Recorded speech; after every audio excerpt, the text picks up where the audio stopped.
अस्सलाम वालेकुम, मैं हूं डॉक्टर आसफ़ा मुज़म्मिल। आज मैं आपको अरवी बैंगन बनाने का तरीका बताऊंगी। इसमें अरवियां आपको चाहिए आधा किलो, बैंगन आपको 1.5 किलो, टमाटर 4 अदद, लहसुन, अदरक और 2 बड़े प्याज।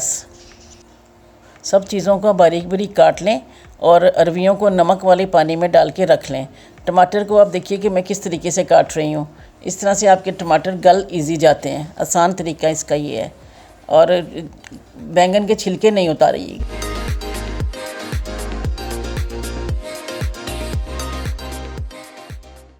पिसा धनिया 2 टीस्पून डालेंगे।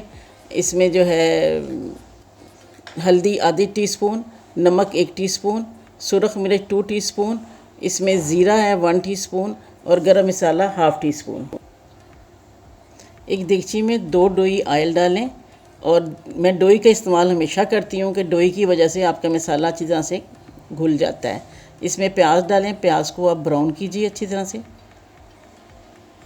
प्याज जब ब्राउन हो जाएं तो इस दौरान में आप इसमें लहसुन अदरक का पेस्ट डालिए।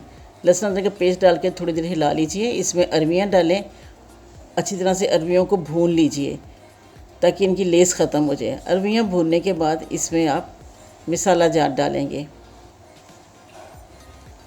सब मसाले डाल दीजिए। इसमें जो आपके पास है नमक, मिर्चें, हल्दी, धनिया, ज़ीरा, सिर्फ गरम मसाला रख लेंगे हम।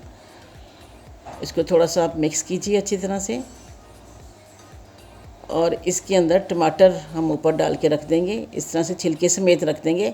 बाद में आप इसके ऊपर से छिलके उठा लीजिएगा क्योंकि छिलके हज़म नहीं होते और आपके पेट में प्रॉब्लम देते हैं। थोड़ी देर इनको दम पे रखें। और उसके बाद अब आप देखिए इसमें हमने अरवियाँ भी डाल दी थी। बहुत मज़े की अब गल गया है और बहुत अच्छी इसमें खुशबू आ रही है। टेस्ट सब्ज़ मिर्चें डालिए, गरम मसाला डालिए और धनिया डालिए। इसको डिश आउट करके फिर आप गार्निश कर लें और गरम गरम रोटी के साथ खाएं। ये यकीनन आपको मज़ा देगा। घर का जो खाना है वो सबसे बेहतरीन होता है बाज़ार के खाने से।